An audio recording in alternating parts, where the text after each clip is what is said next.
bien dicen que para un alivio siempre hay un remedio. Paso a paso, los grandes remedios dan un gran resultado. Adéntrate a esta plática con la doctora Denise Peña y bienvenido seas a Grandes Remedios. Buenos días, bienvenidos a otro episodio de Grandes Remedios. Hoy cuento con la presencia de mi amiga y doctora Daniela Cid. Ella es pediatra y bienvenida. Muchas gracias. Gracias por venir, por tomarse el tiempo de venir, muchas gracias. Y vamos a hablar de un tema que estábamos diciendo ahorita que todo el mundo se cree experto en este tema, porque todos lo hemos sufrido en algún punto, que es la fiebre. Entonces vamos a hablar un poquito de la fiebre y como ella es pediatra va a ser más dirigido a fiebre en niños, porque de hecho sí se comporta diferente la fiebre en niños que en adultos. Entonces, pues, ¿qué me cuentas? ¿Cuál es la causa más común de fiebre en niños? Bien, bueno, primero creo que hay que definir qué es fiebre. ¿Sí? Bueno, la fiebre la definimos como un aumento en la temperatura corporal mayor o igual a 38 grados. Y de eso depende del grupo de edad la forma en la que la vamos a registrar o tomar. Ok.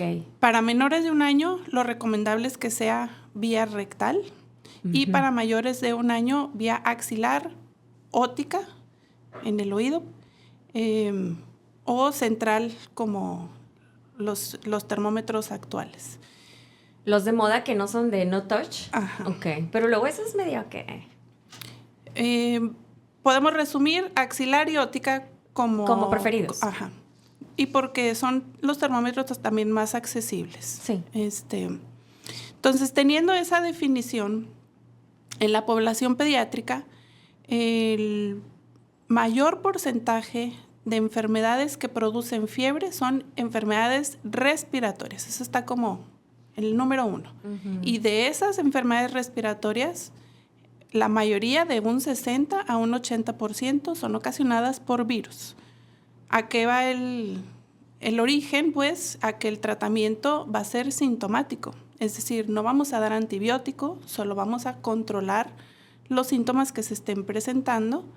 En número 2 quedarían infecciones gastrointestinales. Como número 3 quedaría una reacción a la administración de vacunas. Y quizá por temporada yo dejaría en número 4 el golpe de calor como una causa frecuente de fiebre en esta temporada. En especial en nuestra ciudad, ¿no? Que cada vez llegamos a 45. Y eran motivos de consulta que no veíamos y que actualmente pues están muy frecuentes. Sí. Ok, y bueno, esa es la causa más común. ¿Qué métodos serían los más efectivos, los más seguros como para poder bajar la fiebre en casa, en un ambiente de casa? Bueno, lo principal es tener al niño de un estado confortable o que esté a gusto. ¿Cómo vamos a lograr ese estado de confort? Yo siempre recomiendo, aunque suene un poco paradójico, que tengamos primero el control con medios físicos. ¿Con qué nos referimos a eso? Con el baño, ¿sí? Ahora, el baño tiene que ser el baño a una temperatura que el paciente lo sienta a gusto, que no esté como temblando con escalofríos debajo del agua. Uh-huh. Entonces, para lograr ese confort, la temperatura del agua, pues en realidad está caliente. Entonces, suena por eso paradójico decir, oye, pero si trae temperatura y lo que quiero es bajar la temperatura, ¿cómo lo voy a bañar con agua caliente? Un agua normal, a lo mejor, ¿no? Tibia o calientita. Pues sí tiene su razón de ser el agua caliente. Ajá. El agua caliente dilata los poros de la piel y a través de la piel es como que uno suda y se baja más o se controla mejor la temperatura. Porque se te antoja meterlo como que a los hielos. Sí. Y pues no. Aparte que qué tortura sería esa para los niños. De hecho, es una práctica contraindicada administrar cosas frías. Ok. Eso es todavía algo que hay que enseñar a los papás. No está recomendado administrar fomentos con hielo, que a veces lo hacen. Ponen torundas de algodón con alcohol en las axilas, no está recomendado. No, y qué tortura, o sea, tú imagínate que sentir trapos eso. Fríos en vez de caliente, ¿no? Entonces,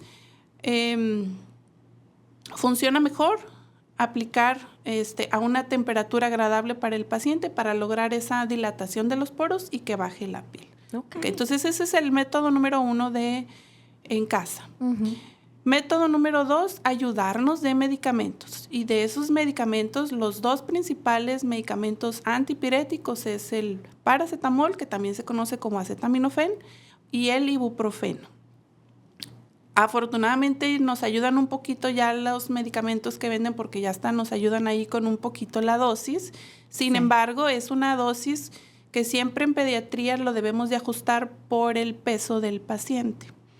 Entonces, a veces se quedan un poquito cortas las dosis porque pues el peso a lo mejor del paciente es más y le toca más medicamento y no cede completamente la fiebre. Entonces, para eso siempre hay que estar actualizando el peso del paciente y verificando la dosis con nuestro pediatra, porque a lo mejor nos está faltando dosis para controlar un poquito mejor esa temperatura.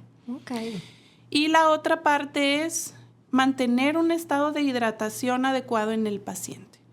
Un paciente con fiebre, un paciente febril es un paciente que pierde líquidos a través de sudor por el mismo proceso de la fiebre. Líquidos y electrolitos. Entonces, mantener la hidratación continua desde lactantes, o sea, son pacientes que no hay que dejar de ofrecer seno materno en caso de que estén dando seno materno. Su alimentación no se debe de interrumpir. Por ahí también existe el mito de los pequeños que no se le da leche cuando hay fiebre, pero a veces es lo único que comen y es su único alimento. ¿Qué? Ese no lo había escuchado. Entonces, pero sí, hay un chorro de mitos alrededor de fiebre que uno se queda no porque impresionado. tenga fiebre voy a quitarle la leche, No, sobre claro todo que no. precisamente en los menores de 6 meses, que su único alimento es la leche, no se quita la leche. Entonces, yo resumiría esos 3. Mantener un estado de confort con medios físicos. La recomendación es que sea con una temperatura agradable, que el paciente no esté temblando debajo del agua. Administración de medicamento, puede ser paracetamol o ibuprofeno, y mantener un estado de hidratación. Perfecto. Con esas 3 yo me quedaría. Excelente, digo, eso yo creo que resuelve la mayoría de los casos. Exacto. Pero, ¿qué pasa con los casos que uno dice, ay, esto no resuelve, ya hice lo que me dijeron en casa? ¿Cuándo es momento de decir, me lo llevo a urgencias, esto ya no es normal? O sea, ¿cuándo nos apanicamos? Muy bien. Ahí tendríamos que dividir más por grupos de edades. Es decir, un recién nacido. Consideramos un recién nacido desde que nace hasta los 28 días. Un recién nacido con un pico febril es motivo suficiente para ir al área de urgencias a la hora que sea. No es normal que un bebé recién nacido tenga temperatura. Y la mayor parte de los casos son pacientes que hacemos exámenes, analizamos sangre, micción, evacuación, para buscar qué está pasando. De ahí, el otro grupo también susceptible son los menores de 3 meses. Normalmente los menores de 3 meses tienen muy pocas vacunas o a veces ni una. Y eso los hace pues tener un sistema inmunológico todavía deficiente. Entonces, en los menores de 2 meses o de 3 meses, vamos a poner el rango, podemos intentar controlar con lo que ya hablamos en casa. Si no hay mejoría, mejor acudir a valoración de forma inmediata. Okay. Sobre todo si se acompaña de vómitos, o sea, que tenga pérdida de líquidos por algún otro lado, vómitos, evacuaciones con diarrea, datos de dificultad respiratoria y fiebre, a urgencias. ¿Ok? ¿Por qué?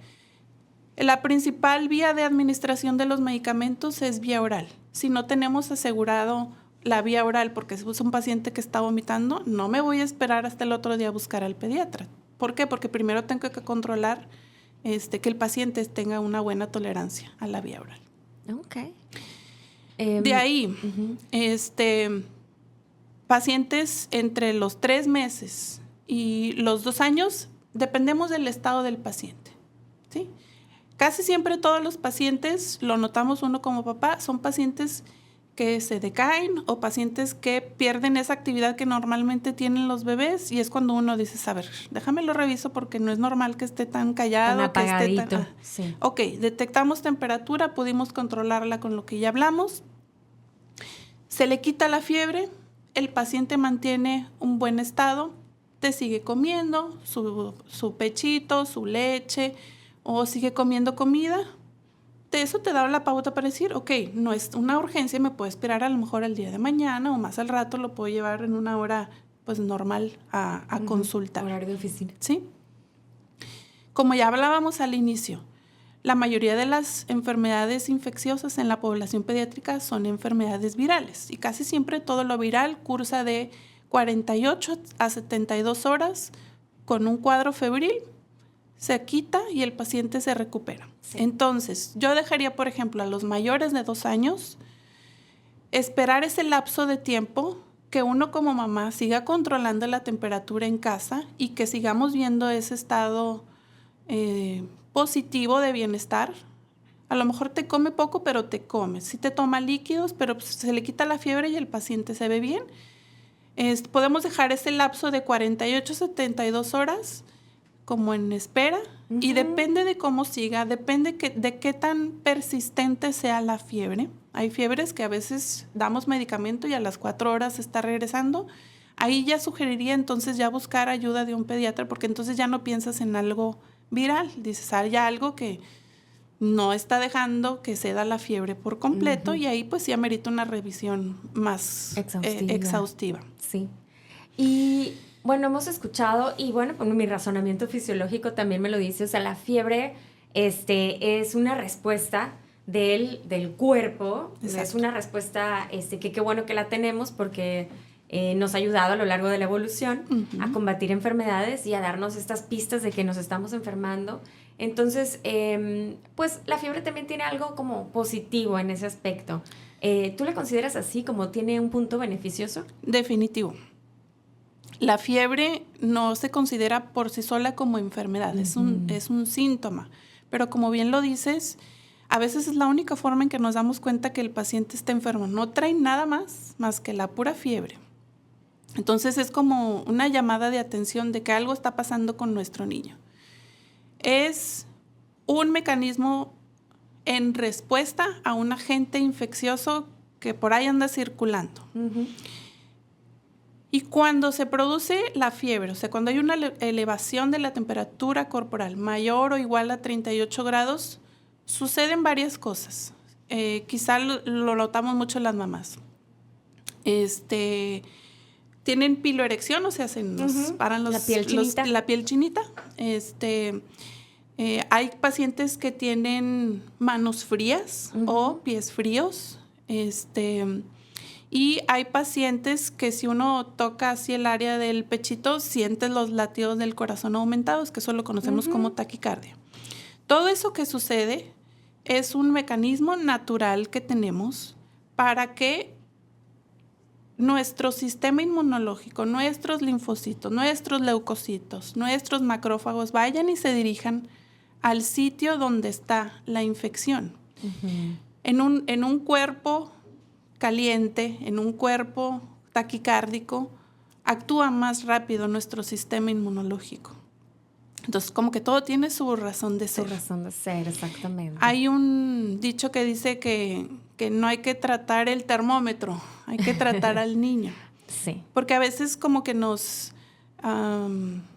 obsesionamos. Fijamos en que tiene que regresar el termómetro a los 36.5 y a veces no regresa a tal temperatura, pero ves que se le baja, a lo mejor traía 38.5 y ahorita trae 37.5 y mejoró el estado de confort del niño, ya no se ve inquieto, ya no se ve llorón, ya no se ve irritable y a lo mejor todavía no le baja por completo, pero es suficiente para que el niño se sienta bien.